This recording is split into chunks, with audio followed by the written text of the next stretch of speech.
Chakramata YouTube channel ವೀಕ್ಷಕರಿಗೆ ನನ್ನ ಹೃತ್ಪೂರ್ವಕ ನಮಸ್ಕಾರಗಳು. ಸುಭಾಷಿತ: ಒಬ್ಬರ ಜೀವನದಲ್ಲಿ ತಪ್ಪುಗಳು, ಸೋಲುಗಳು, ಅವಮಾನ, ತಾಳೆ ಮತ್ತು ನಿರಾಕರಣೆ ಇವುಗಳೆಲ್ಲವೂ ನಮ್ಮ ಅಭಿವೃದ್ಧಿ ಮತ್ತು ಬೆಳವಣಿಗೆಯ ಹಾದಿಯಲ್ಲಿ ಅನಿವಾರ್ಯವಾಗಿದೆ, ಎದುರಿಸಲೇಬೇಕಾದವುಗಳು. ಈ ರೀತಿ ಎದುರಿಸದೇ ಯಶಸ್ವಿಯಾದವರು ಯಾರೂ ಇಲ್ಲ ಎಂದು ತಿಳಿದಿರಲಿ. ಇವತ್ತು ನಾವು ದಿನಪಂಚಾಂಗಕ್ಕಿಂತ ಮುಂಚೆ ಒಂಬತ್ತು ನರಸಿಂಹನ ದೇವಾಲಯಗಳ ಬಗ್ಗೆ ನಾವು ತಿಳ್ಕೊಳ್ಳೋಣ. ಅಹೋ ಅನ್ನುವುದು ಒಂದು ಉದ್ಗಾರ ವಾಚಕ ಪದವಾಗಿದ್ದು, ಬಿಲಂ ಅಂದರೆ ಶಕ್ತಿ ಎಂದಾಗುತ್ತದೆ. ಆದ್ದರಿಂದ ಅಹೋಬಿಲಂ ಎಂಬ ಹೆಸರು ಅಗಾಧ ಶಕ್ತಿಯು ನೆಲೆಸಿರುವ ಪ್ರದೇಶವಾಗಿದೆ. ಪೌರಾಣಿಕ ಹಿನ್ನೆಲೆಯ ಪ್ರಕಾರ ಭಗವಂತನ ವಿಷ್ಣು ಅಸುರನಾದ ಹಿರಣ್ಯಕಶಿಪುವನ್ನು ಸಂಹರಿಸಲು ಅರ್ಧ ಮನುಷ್ಯ ಅರ್ಧ ಸಿಂಹದ ರೂಪ ಪಡೆದು ನರಸಿಂಹನಾಗಿ ಅವತರಿಸಿದ್ದು ಈ ಸ್ಥಳದಲ್ಲಿಯೇ. ವಿಷ್ಣುವಿನ ಈ ಭಯಂಕರ ರೂಪ ಕಂಡು ಸಕಲ ದೇವತೆಗಳು ಅವನನ್ನು ಕುರಿತು ಅಹೋಬಲಂ, ಓ ಅಗಾಧ ಶಕ್ತಿಯೇ ಎಂದು ಜೈಕಾರ ಹೇಳಿದರು. ಅದರಂತೆ ಕ್ರಮೇಣವಾಗಿ ಈ ಕ್ಷೇತ್ರಕ್ಕೆ ಅಹೋಬಲಂ ಎಂಬ ಹೆಸರು ಬಂದಿತು. ಪ್ರಸ್ತುತ ಅಹೋಬಿಲಂ ಕ್ಷೇತ್ರವು ಸಿಂಬ್ರಾದ್ರದ ಕರ್ನೂಲ್ ಜಿಲ್ಲೆಯ ಅಲ್ಲಾಗಡ್ಡ ಮಂಡಲ ತಾಲೂಕಿನಲ್ಲಿ ನೆಲೆಸಿದೆ. ಈ ಕ್ಷೇತ್ರಕ್ಕೆ ತೆರಳಾಲ್, ಕರ್ನೂಲ್, ನಾಂದ್ಯಾಲ್ ಹಾಗೂ ಹೈದರಾಬಾದ್ ನಗರಗಳಿಂದ ಸುಲಭವಾಗಿ ಬಸ್ಸುಗಳು ದೊರೆಯುತ್ತವೆ. ಈ ಕ್ಷೇತ್ರದಲ್ಲಿ ಯಾವುದೇ ರೈಲು ನಿಲ್ದಾಣವಿಲ್ಲ ಹಾಗೂ ಹತ್ತಿರದ ರೈಲು ನಿಲ್ದಾಣವು ನಂದ್ಯಾಲ್ನಲ್ಲಿದೆ. ಇದು ಬೆಂಗಳೂರು ವೈಜಾಗ್ ರೈಲು ಮಾರ್ಗದಲ್ಲಿ ಲಭಿಸುತ್ತದೆ. ದಂತಕಥೆಯ ಪ್ರಕಾರ ಈ ಒಂದು ಸ್ಥಳದಲ್ಲಿಯೇ ನರಸಿಂಹನು ಹಿರಣ್ಯಕಶಿಪು ರಾಕ್ಷಸನನ್ನು ಸಂಹರಿಸಿ ರಕ್ಕಸನ ಮಗನಾದ ಪ್ರಹ್ಲಾದನನ್ನು ಆಶೀರ್ವದಿಸಿದ್ದನು.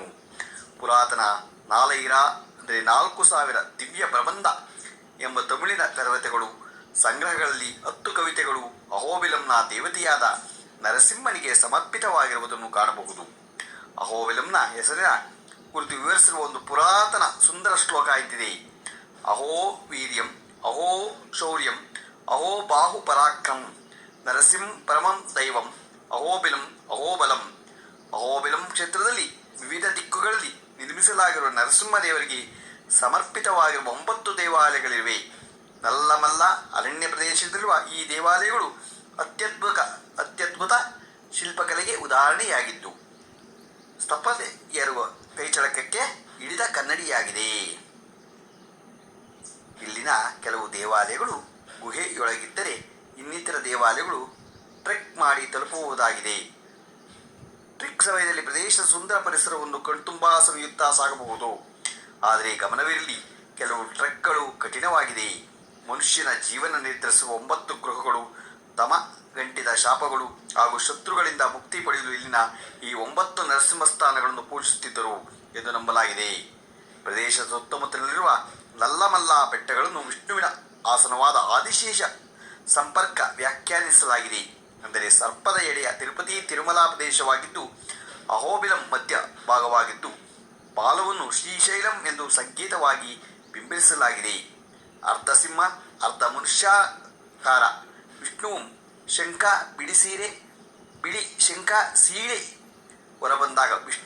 ಶಂಖ ಸೀಳಿ ಹೊರಬಂದಾಗ ಎಲ್ಲ ದೇವತೆಗಳು ಅಹೋಬಲಂ ಅಥವಾ ಅಹೋಬಿಲಂ ಎಂದು ಕೂಗಿಕೊಂಡರು.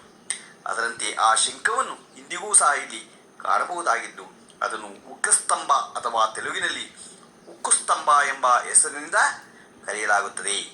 ಅಹೋಬಿಲಂ ಪ್ರದೇಶವು ಕೆಳಭಾಗದ ಅಹೋಬಿಲಂ ಹಾಗೂ ಮೇಲ್ಭಾಗದ ಅಹೋಬಿಲಂ ಎಂಬ 2 ಭಾಗವಾಗಿ ವಿಂಗಡಣೆಗೊಂಡಿದೆ. ಮೇಲ್ಭಾಗದ ನರಸಿಂಹನ ವಿಗ್ರಹವು ಉಗ್ರರೂಪಿಯಾಗಿದ್ದರೆ, ಕೆಳಭಾಗದ ಅಹೋಬಿಲಂನಲ್ಲಿರುವ ನರಸಿಂಹನು ಶಾಂತರೂಪಿಯಾಗಿದ್ದಾನೆ. ದಂತಕಥೆ ಪ್ರಕಾರ ಸ್ವತಃ ಭಗವಂತ ಶ್ರೀನಿವಾಸನು ತನ್ನ ವಿವಾಹ ಸಮಯದಲ್ಲಿ ನರಸಿಂಹನ ದರ್ಶನ ಪಡೆದು ಆಶೀರ್ವಾದ ಪಡೆದುಕೊಂಡಿದ್ದಾನಂತೆ. ನರಸಿಂಹನು ಉಗ್ರರೂಪದಲ್ಲಿರುವುದನ್ನು ಕಂಡು ಸಾಮಾನ್ಯ ಮನುಷ್ಯರು ಭಯ ಪಡೆದ ರೀತಿಯಲ್ಲಿ ಶಾಂತ ರೂಪದ ನರಸಿಂಹನನ್ನು ಸ್ವತಃ ಶ್ರೀನಿವಾಸನೇ ಕೆಳಭಾಗದ ಅಹೋಬಿಲಂನಲ್ಲಿ ಪ್ರತಿಷ್ಠಾಪಿಸಿದಂತೆ. ಆಚರಣೆಯಲ್ಲಿರುವ ರೂಢಿಯಂತೆ ಇಂದಿಗೂ ಸಹ ಭಕ್ತರು ಶಾಂತ ರೂಪದ ನರಸಿಂಹನನ್ನು ದರ್ಶಿಸಿದ ನಂತರ ಇಲ್ಲಿಂದ 8 ಕಿಲೋಮೀಟರ್ ದೂರದಲ್ಲಿ ಗುಡ್ಡದ ತುದಿಯಲ್ಲಿ ಗುಹೆಯಲ್ಲಿರುವ ಉಗ್ರ ನರಸಿಂಹನನ್ನು ದರ್ಶಿಸುತ್ತಾರೆ. ಆಚರಣೆಯಲ್ಲಿರುವ ಮತ್ತೊಂದು ರೂಢಿ ಎಂದರೆ ಶಾಂತರೂಪಿ ನರಸಿಂಹನ ದರ್ಶನದ ನಂತರ ಕಡ್ಡಾಯವಾಗಿ ಪ್ರದೇಶದ 9 ನರಸಿಂಹನ ದೇಗುಲದ ದರ್ಶನ ಪಡೆಯಬೇಕು. ಸ್ಥಳೀಯ ಪುರಾಣದ ಪ್ರಕಾರ ರಕ್ಕಸ ಹಿರಣ್ಯಕಶಿಪುವನ್ನು ಕೊಂದ ಬಳಿಕ ನರಸಿಂಹನು ನಲ್ಲ ಮಲ್ಲ ಅರಣ್ಯದ ತುಂಬೆಲ್ಲ ಗರ್ಜನೆಯನ್ನು ನಗುವಿನೊಂದಿಗೆ ಪ್ರಸ್ತಾಡುತ್ತಾ 9 ಸ್ಥಳಗಳಲ್ಲಿ ವಿಶ್ರಮಿಸಿ ಭಕ್ತರನ್ನು ಆಶೀರ್ವದಿಸಿದಂತೆ. ಆದಂತೆ ಆ ಸ್ಥಳಗಳಲ್ಲಿ ಇಂದು 9 ನರಸಿಂಹನ ದೇವಾಲಯಗಳನ್ನು ಕಾಣಬಹುದು.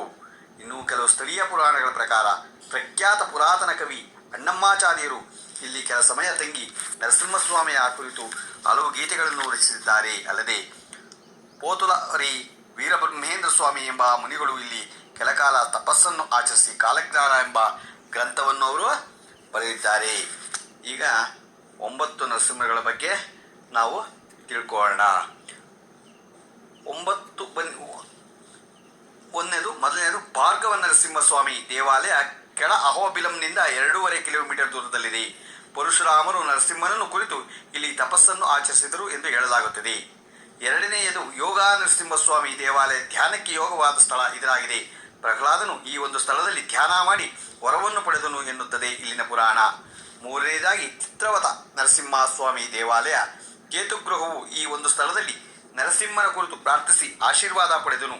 ಲಲಿತ ಕಲೆಗಳಲ್ಲಿ ಆಸಕ್ತಿ ಇದ್ದವರು ಈ ಸ್ಥಳದಲ್ಲಿ ದರ್ಶನ ಮಾಡಿದರೆ ಲಾಭವಾಗುತ್ತದೆ ಎನ್ನಲಾಗಿದೆ. ನಾಲ್ಕನೆಯದಾಗಿ ಅಹೋಬಿಲ ನರಸಿಂಹ ಉಗ್ರ ಸ್ವಾಮಿ ದೇವಾಲಯ ಅಹೋಬಿಲದ ಪ್ರಮುಖ ದೇವಾಲಯ ಇದಾಗಿದೆ. ಮೇಲ್ಭಾಗದ ಅಹೋಬಿಲಂನ ದೇವಾಲಯವು ಸ್ಥಿತವಾದ ಚೆಂಚು ಲಕ್ಷ್ಮಿಯೊಂದಿಗಿರುವ ನರಸಿಂಹನನ್ನು ಇಲ್ಲಿ ದರ್ಶಿಸಬಹುದು. ಈ ಸ್ವಾಮಿಯ ದರ್ಶನದಿಂದ ಭಯ ಹೆದರಿಕೆಗಳು ಮಾಯವಾಗುತ್ತದೆ ಎಂದು ನಂಬಲಾಗಿದೆ.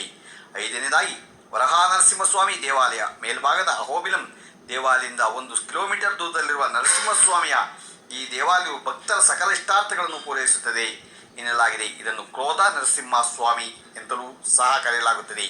ಮೂಲ ವಿಗ್ರಹವು ಕೆತ್ತಿದ ಬಂಡೆಯೊಂದರಲ್ಲಿ ಪ್ರತಿಷ್ಠಾಪಿಸಲ್ಪಟ್ಟಿದ್ದು ನೀರಿನ ತೊರೆಯೊಂದಕ್ಕೆ ಅಭಿಮುಖವಾಗಿ ನೆಲೆಸಿದೆ. ಆರನೆಯದು ಮಾಲೋಲ ನರಸಿಂಹಸ್ವಾಮಿ ದೇವಾಲಯ. ಈ ದೇವಾಲಯವು ಇಲ್ಲಿನ ಲಕ್ಷ್ಮೀ ಪರ್ವತದ ಎಂಬ ಗುಡ್ಡದ ಮೇಲಿದೆ. ಈ ನರಸಿಂಹಸ್ವಾಮಿಯನ್ನು ಪೂಜಿಸುವುದರಿಂದ ಬ್ರಹ್ಮಾನಂದವನ್ನು ಹೊಂದಬಹುದೆಂದು ಹೇಳುತ್ತದೆ ಇಲ್ಲಿನ ಸ್ಥಳೀಯ ಪುರಾಣ. ಏಳನೇದಾಗಿ ಜ್ವಾಲ ನರಸಿಂಹಸ್ವಾಮಿ ದೇವಾಲಯ. ಹಿರಣ್ಯಕಶಿಪುವಿನ ಹೊಟ್ಟೆಯನ್ನು ತನ್ನ ಉಗುರುಗಳಿಂದ ಬಗೆಯುತ್ತಿರುವ ನರಸಿಂಹಸ್ವಾಮಿಯನ್ನು ಇಲ್ಲಿ ಕಾಣಬಹುದು. ಈ ಸ್ವಾಮಿಯನ್ನು ಪೂಜಿಸುವುದರಿಂದ ಎಲ್ಲ ಕಷ್ಟಕಾಪುಣ್ಯಗಳು ಮಾಯವಾಗಿ ಯಶಸ್ಸು ಲಭಿಸುತ್ತದೆ ಎಂದು ನಂಬಲಾಗಿದೆ. ಕಾರ್ತೀಕ ಮಾಸದಲ್ಲಿ ತುಪ್ಪದ ಬತ್ತಿ ಬೆಳಗಿ ಶ್ರದ್ಧೆಯಿಂದ ಪ್ರಾರ್ಥಿಸಿದರೆ ಯಶಸ್ಸು ಸಿಗುವುದು ಖಂಡಿತ ಎಂದು ಇಲ್ಲಾಗತ್ತೆ. ಎಂಟನೇದಾಗಿ ಪಾವನ ನರಸಿಂಹಸ್ವಾಮಿ ದೇವಾಲಯ. ನವನರಸಿಂಹರ ದೇವಸ್ಥಾನಗಳಲ್ಲಿ ಈ ದೇಗುಲದ ನರಸಿಂಹ ಸ್ವಾಮಿಯು ಅತ್ಯಂತ ಶಾಂತರೂಪಿ ಎಂದು ಹೇಳಲಾಗುತ್ತದೆ. 9 ಕ್ಷೇತ್ರಗಳ ರತ್ನ ಎಂದು ಬಿಂಬಿತವಾಗಿರುವ ಈ ದೇವಾಲಯದಲ್ಲಿ ನರಸಿಂಹನನ್ನು ಭಕ್ತಿ ಶ್ರದ್ಧೆಗಳಿಂದ ಪೂಜಿಸಿದರೆ ಇಂದಿನ ಎಲ್ಲ ಪಾಪಕರ್ಮಗಳು ನಾಶವಾಗುತ್ತದೆ ಎಂದು ಹಲವು ಋಷಿ ಮುನಿಗಳು ಈ ಕ್ಷೇತ್ರದ ಕುರಿತು ಹೇಳಲಾಗುತ್ತದೆ. 9ನೇದಾಗಿ ಕೊನೆಯದಾಗಿ ಕಾರಂಜ ನರಸಿಂಹಸ್ವಾಮಿ ದೇವಾಲಯ. ಭಾವ, ಶಬ್ದ ಹಾಗೂ ಕ್ರಿಯೆಗಳಿಂದ ಯಾರೂ ಈ ನರಸಿಂಹನನ್ನು ಪೂಜಿಸುವರೋ ಅವರಿಗೆ ಸರ್ವವೂ ಒಳಿತಾಗುತ್ತದೆ ಎಂದು ನಂಬಲಾಗಿದೆ. ಈ ಕ್ಷೇತ್ರದಲ್ಲಿ ಪ್ರತಿ ವರ್ಷ ಫಾಲ್ಗುಣ ಮಾಸದಲ್ಲಿ ಬ್ರಹ್ಮರಥೋತ್ಸವ ಅತಿ ವಿಜೃಂಭಣೆಯಿಂದ ಆಚರಿಸಲಾಗುತ್ತದೆ. ಅಲ್ಲದೆ ಪ್ರತಿ ತಿಂಗಳು ಭಗವಂತನ ನಕ್ಷತ್ರವಾದ ಸ್ವಾತಿ ನಕ್ಷತ್ರ ದಿನದಂದು ಗ್ರಾಮೋತ್ಸವವನ್ನು ಇಲ್ಲಿ ಆಚರಣೆ ಮಾಡ್ತಾರೆ. ಈಗ ನಾವು 9 ಅಹೋಬಿಲಂನ 9 ನರಸಿಂಹಗಳ ಬಗ್ಗೆ ನಾವು ತಿಳ್ಕೊಂಡ್ವು. ಈಗ ದಿನಪಂಚಾಂಗವನ್ನು ತಿಳ್ಕೊಳ್ಳೋಣ. ದಿನಾಂಕ 1/6/2024 ಶನಿವಾರ, ಶ್ರೀ ಕ್ರೋಧಿನಾಮ ಸಂವತ್ಸರ, ಉತ್ತರಾಯಣ, ವಸಂತ ಋತು, ವೈಶಾಖ ಮಾಸ, ಕೃಷ್ಣ ಪಕ್ಷ, ತಿಥಿ ನವಮಿ, ಬೆಳಿಗ್ಗೆ 6 ಗಂಟೆ 7 ನಿಮಿಷ. ಉಪರಿ ನಕ್ಷತ್ರ ದಶಮಿ, ರಾತ್ರಿ 3:40. ಇವತ್ತು ಹನುಮತ್ ಜಯಂತಿ ಇದೆ. ಮಳೆ ರೋಹಿಣಿ 3ನೇ ಪಾದ. ರಾಹುಕಾಲ 9 ಗಂಟೆ 8 ನಿಮಿಷದಿಂದ 10:44 ತನಕ ಇದೆ. ಉಳಿಕ ಕಾಲ 5:57ರಿಂದ 7:32 ತನಕ ಇದೆ. ಯಮಗಂಡ ಕಾಲ 1:56ರಿಂದ 3:32 ತನಕ ಇದೆ. ಇವತ್ತು ಯಾರು ಹುಟ್ಟುಹಬ್ಬ ಆಚರಿಸ್ಕೊತಿದ್ರು, ಮದುವೆಯಾದ ದಂಪತಿಗಳು ವಾರ್ಷಿಕೋತ್ಸವ ಆಚರಿಸ್ಕೊಂತಿರೋರಿಗೆ ನಮ್ಮ ಹೆಬ್ಬಳದು ಶ್ರೀಚಕ್ರ ಮಾತಾ ಯೂಟ್ಯೂಬ್ ಚಾನಲ್ ಕಡೆಯಿಂದ ಶುಭ ಕಾಮನೆಗಳು ತಿಳಿಸ್ತೀವಿ.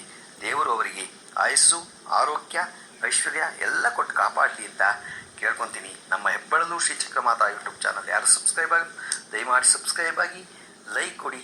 ಇದು ನಿಮ್ಮದೇ ಚಾನಲ್ ಆಗಿರೋದ್ರಿಂದ ನಮ್ಮ ಲಿಂಕನ್ನು ಬೇರೆ ಗ್ರೂಪ್ಗಳಿಗೆ ಫಾರ್ವರ್ಡ್ ಮಾಡಿ.